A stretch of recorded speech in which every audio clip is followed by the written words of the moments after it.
You know what? We got a legend right now that we got to bring in for a couple segments. And that guy, he is the sports editor-in-chief for the Detroit News, Mr. Rod Beard. Good morning, brother. Gentlemen, good morning. We got a Tigers game at the same time that we have Pistons game. We're doing pretty good. Hey, we are there, man. All four teams are active in the month of October. It is now officially October in the D. You know what? We're talking about this ALDS Game 3. We all know if Scoobs is out there, pencil that in for a dub. But when you got to kind of go the route of the bullpen, AJ Hinch has had some success. Game 1, not so much. But I do believe that can help keep the Cleveland hitters off balance. What do you think about this Game 3 today? I think Flannel Sam just called for a no-hitter because he said offers for everybody. I mean, you can't even have a pinch hitter that gets a hit, so it's no for it. Flannel Sam no-hitter. He already called it. It doesn't even matter what we think. No, might as well not even play the game. For the record, Game over.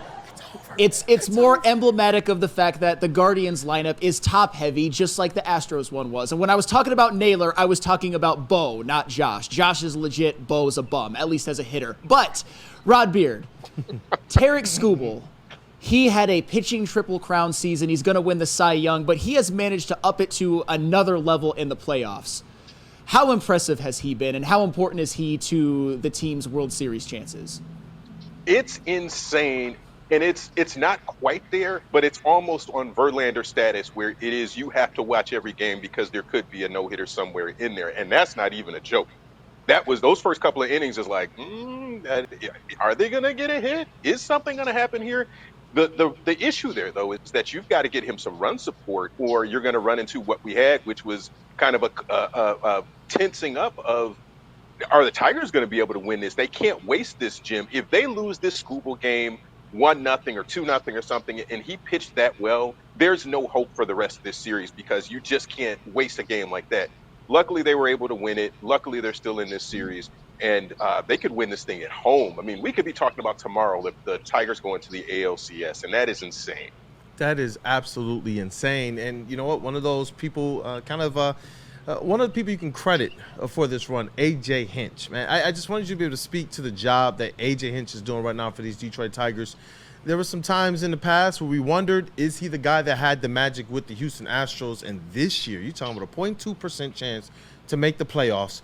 You're talking about being major injuries to some of your major players and still finding a way to not just make the playoffs, not just have a cute season, but you're tied 1-1 right now with a chance to go up 2-1 and have a great opportunity to move on in this series. No, and I think he's gotten the buy-in from everybody that there are cases where you're pinch hitting for torque. And it's like, wait, what? That's a number one pick that you're talking about pinch hitting for. There are times when he's gone to the bullpen, and certainly in that Houston game where you get an inning from this guy, you get 2 batters from that guy, you get an inning and a half from that guy, and you make it work with 7 pitchers in a clinching. You can't make that stuff up. That's T-ball level stuff or early travel level stuff where you're just throwing a bunch of guys at another team and you make it work.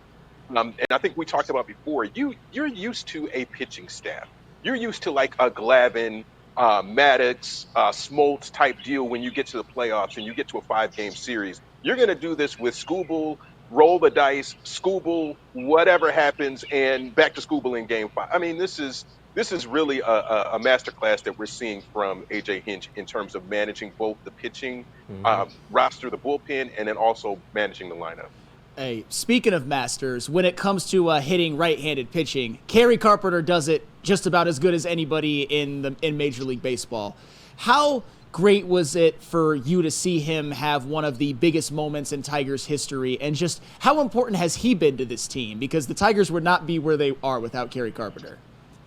Yeah, I mean, that was right along the Maglio Ordonez vibes of just, it wasn't a clincher. It didn't get you to the next level, but it was very much that saved whatever season, little bit of the season you have left. Because if you lost that game, you're talking about going down 0-2. You got to win both here and then you got to go back. But you got to win your Skubal games and you got to win those pinch hit battles like that. And it just felt like if he could square one up somewhere, then that was just going to be the end of that. And again, that ball hit to the outfield that Quan got to, that's a hit. Yeah, That's just a hit. Yeah. That's not even the ball bounces. If you know physics at all, the ball bounces, and whether it's in his glove, it hits the ground, and that's the key there. So the Tigers really got the break, even though they didn't get the right call there. Carpenter came through for him to be able to hold that game too. And then Brisky, you don't discount Brisky in that situation to be able to come in and fight off those nerves and to be able to get those last 3 outs. Absolutely. And I want to shift gears really quick to the Lions. It's crazy the Lions are in their most anticipated season ever. They're 3-1. They're about to play the Cowboys, and they're basically been buried. Nobody cares. Put them in the B block. No, but for real, Rod, how do you see this game going when the Tigers go the Freudian slip, when the Lions go to Dallas and play the Cowboys on Sunday? I think they go and they play a good game on the road, and we've seen their ability to do that already. But we talked about how the offense isn't really clicking on all cylinders just yet. I think this is the time when we start to see both the offense and defense play well. Dallas isn't playing great shakes either. They're not doing all the stuff that their expectations are either. So home game, Lions come in. It's a different level of expectation now that people know what they're going to get from the Lions. You may not know what you're going to get from Dan Campbell on the play calling and going for it on fourth down, but you know what you're going to get, a tough game from the Lions every Sunday or Thursday or Monday, because they're not even just playing on Sundays anymore. They're all over the map on a national stage. Hey, Rod, I just wanted to get your macro level view of what the Lions are so far at this point, now that we're a quarter into the season. Hopefully we can make this a thing every 4 games, but what are your takeaways, and what do you expect to see from the Lions in the next 4 games? Well, first quarter grades, I give them an A because they did what they were supposed to do. You're not going into this 2-2, and there's so many other teams that are 500 record and trying to figure out who they are or where they are. I mean, look at where the Packers are. Look at where the Ravens are. There's so many, and the 49ers. They're teams that people thought in the NFC that were going to be right there and challenging the Lions for the top of the NFC. And you got the Vikings right there. I mean, they did what they're supposed to do. Now they just got to run down and chase the Vikings and win those games that they're supposed to. Because Sam Darnold does not put the fear of God into you that he's going to come out and throw 5 touchdowns. You just got to start ramping up and playing the quality level of football that we've used from seeing from the Lions for the past couple of years.